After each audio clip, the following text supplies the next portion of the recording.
Hello everyone, I'm Corey Mitchell with TradeThatSwing.com, and this is your swing trading stock market outlook for the week of March 18th. In this video, we're just going to go over how the market's performing, which basically helps us decide how aggressive we are going to be. We're going to look at market health indicators, which give us a indication of the same thing, basically how aggressive we're going to be, just looking under the hood of how the market's doing.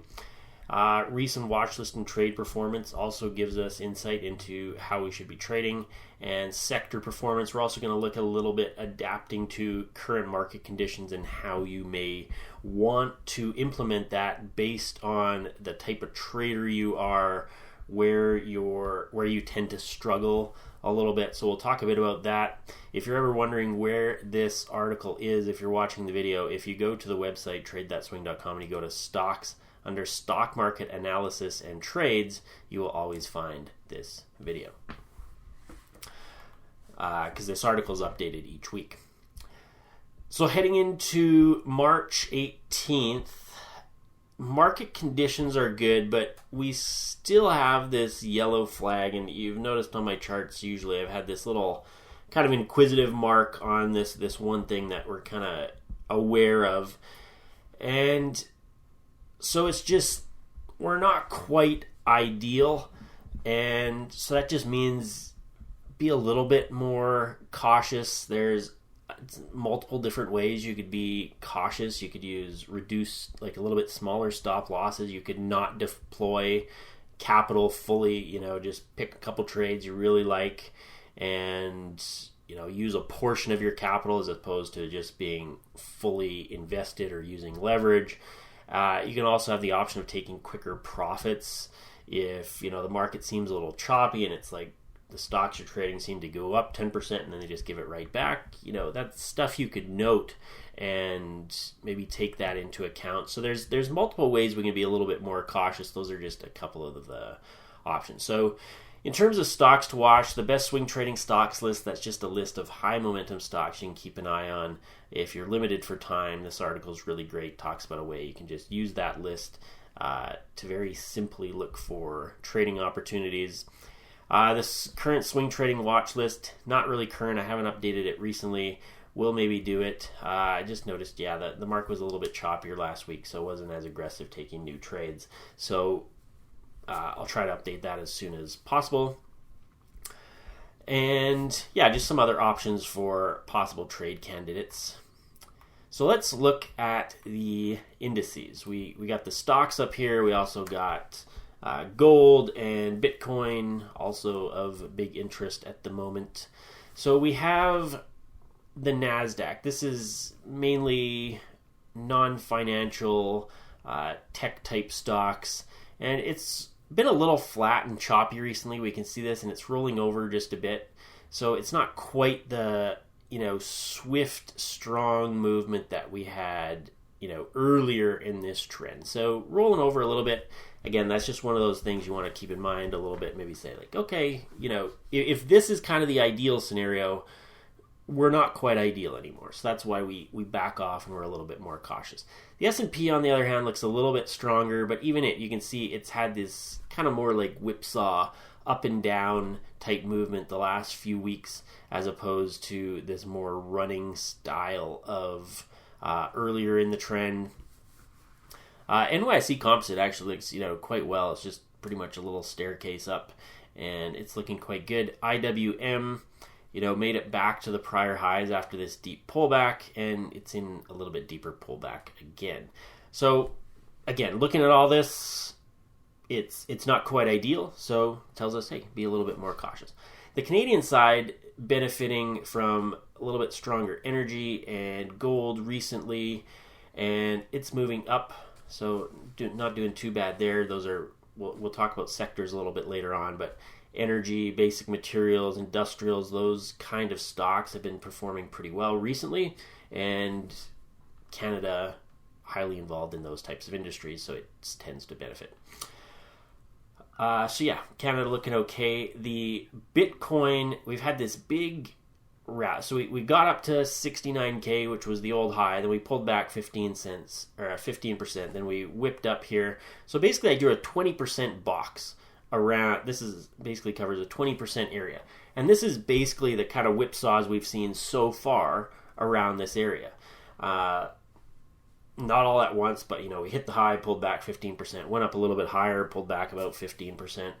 And so this just kind of highlights what's actually typical around this time. If we look back at history, and there is an article which discusses it, if you click on, this one here, just discusses what typically happens after the price has had this type of scenario where we've had this big decline and then we come back to retest highs after quite a while and after a big decline, and we tend to get quite a bit of volatility for about a month or so. So we're still seeing that play out. We're basically 2 weeks into it. So, we could continue higher from here, but at least based on history, we generally get, we might have another week or two of volatility here. Ultimately, the prices ended up going higher, but, we can't be certain. But just be aware that we could get some whipsaws in here. If you're bullish long-term, that may provide you some opportunities to, buy some of these really quick dips that are happening. And if you're more cautious about the long term, then maybe use some of these spikes to get out of your position. Gold miners, pretty weak still, but they have had nice pop the last couple weeks. This is a 2-week chart. This is showing a much longer time frame than these other ones. This Bitcoin chart's a weekly chart. You can see it's going back to 2022. These stock charts just going back a little ways. Gold, I just wanted to show kind of some of these bigger patterns that are going on. This wasn't even the biggest pattern. We have a much bigger one that's spanning out a decade, which we've broken out of in addition to this smaller pattern. So gold looking fairly bullish right now. We, spiked above, so far holding above those breakout levels. And the miners, you can see, still quite weak compared to what we're seeing in gold. If the miners were doing equivalently, they'd be at their prior highs way over here too, and they're just not. They're down here. But if we start to see breakouts of, this kind of rectangle channel lower, that would, help indicate that the gold miners are coming along as well. So a fair bit of interest going on in the market in terms of gold as well as Bitcoin, and stocks still looking okay, but we do have these little bit of cautionary signs. So let's look at the market health indicators, and these give us a little bit different perspective on what's going on under the hood of the market. And so this is an S&P 500 chart going back a couple years, and what this first one shows is how many stocks are above the 50-day moving average. And the 50-day moving average, nothing special about it. It's just a very crude measure of whether stocks are above their 50-day average, basically moving up in like a short-term uptrend, or if they're below their 50-day and moving lower in a short-term downtrend. And the red is the S&P 500, and the blue is all U.S. stocks. And for quite a while, you can see all U.S. stocks just really hugging that 50 level. We're not really dropping below it, but we're not above it. And it's not bad, it's not good, it's just a little bit indicative of what we've seen a little bit more recently, a little bit more choppiness. We're going to have fewer stocks that are really moving up well. And S&P 500 stocks doing okay. They kind of got near the 50, never really touched it or approached it. Maybe they did one day. But then we kind of were moving up and about 70% or above. So that one's okay, but all U.S. stocks just shows a little bit of an underlying weakness at the moment, or just kind of choppy complacency. And we'll discuss maybe what you do with that in certain circumstances. Volume, not really important to me. There's a spike there. That happens every once in a while just because options expire, and it's not particularly important, at least to me anyway, for my methods. Rate of change is the daily percentage change, and what we look for is uptrends are characterized by lower volatility, and it's only once we start seeing big daily drops that usually indicates lots of selling, and be extremely cautious, totally back off. We have not had a 2% downside day. That's what I look for, is a daily drop of 2% is a really big warning sign to at least stay out for a little bit until we start to see prices move up, because That just shows really strong selling enthusiasm. You can see we have not had any throughout this entire rally, going back to this area here. Even during this decline, which was pretty extended for a few months, we did not have any big downside days. And if you go back to the videos, we talked about how that typically indicates that it's not going to be a severe correction, that we will ultimately resume to the upside, and it's just not a severe decline. And it fell a fair ways in percentage terms or whatever, but it wasn't like a big bear market or anything. And so this kind of helps with that. It's not predictive. We could see a 2% downside day, on Monday or Tuesday or Wednesday, and that would indicate just to step aside, because it usually indicates either a bigger correction or some choppy trading coming. This is but at least at the moment, still okay. Still in that kind of bullish, lower volatility type environment compared to if you go back here into late 2022 when the big bear market was completing. You see much more big volatility. This is the NYSE advanced decline line. Advancing stocks minus declining stocks is a cumulative number, and it is marching up along with the S&P, so it is a good happy face and still indicating good behavior. This is nothing. It's just a flat face because it hasn't given us any signals. What this measures is up volume versus total volume, and it just lets us know whether there was a lot of up volume coming into the market, buying interest, or if there's very little up volume, that means there's heavy selling interest. And so you'd really want to see these bars either reach these black lines up here or these black lines down here, and they need to get to them, above them, or to this one below it. And we haven't, they've just kind of all been in the middle. This one got a little bit lower, but not below our line. So it doesn't indicate extreme buying or selling interest, so it's just a neutral indicator at the moment.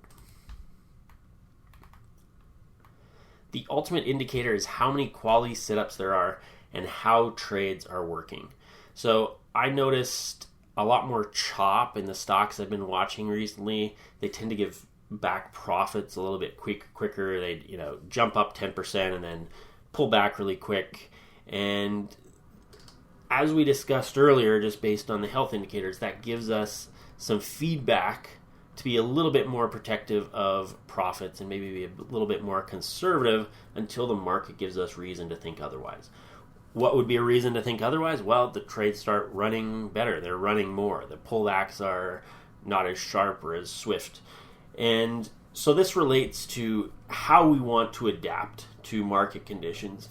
And, I talked to a number of different clients and traders, and each one has something that they really don't like or that they want to protect. Some people don't like missing out on a move, whereas other people are much more concerned about protecting the profits they have. So it's a good idea to develop some rules that allow you to adapt to these circumstances. So in cases where, you start to notice a little bit more chop, or you notice some of these indicators aren't quite ideal, maybe you use a certain type of trailing stop loss when conditions are great, like over here. Price is running, all our indicators are happy, and we use a certain type of trailing stop loss. Maybe give it a little bit more room to let those trades run.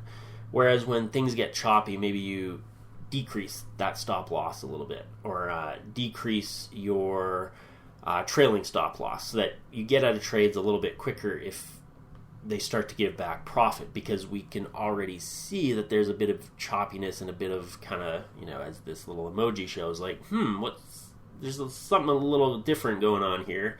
It's not quite ideal anymore.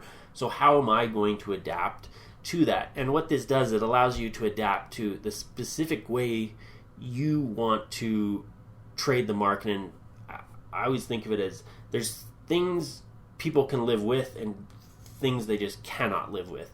And you want to think about, like, are you more comfortable being stopped out and capturing those big profits sometimes, basically giving your trades room? Or do you just hate it when you have a 10, 15, 20% profit and then it comes back to break even? Like, that just really irks you. in that case, you might want to implement some rules to, when conditions aren't good, to keep those profits a little bit more aggressive trailing stop losses, or using smaller profit targets.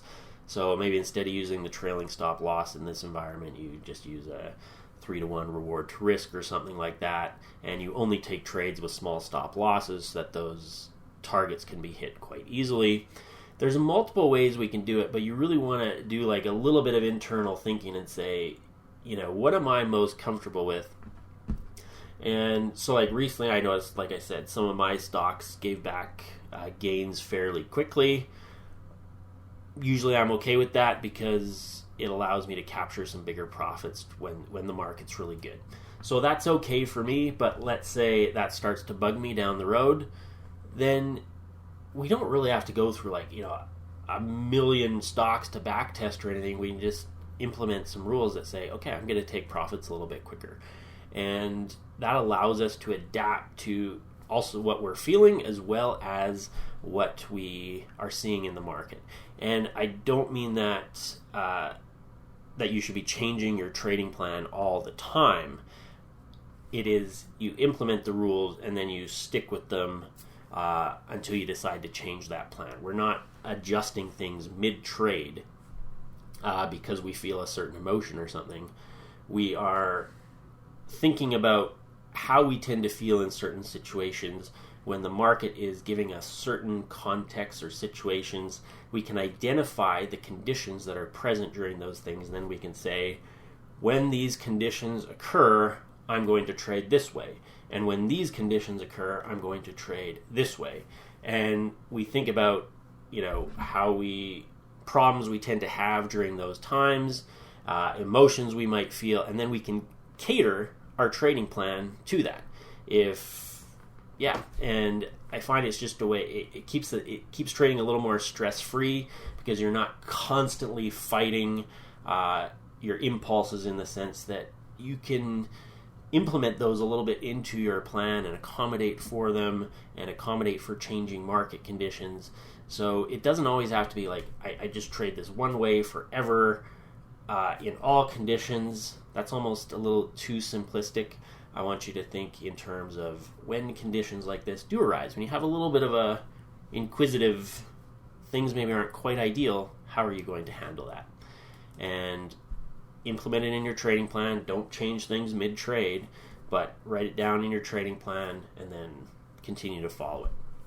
As you learn more and you experience different types of market conditions, you'll get feedback on how your trading plan is performing during those conditions, and then you can update it accordingly. If you notice maybe it didn't perform so well during this period where it was a little bit more choppy, the market was still going up, there were still opportunities, how can you take advantage of that?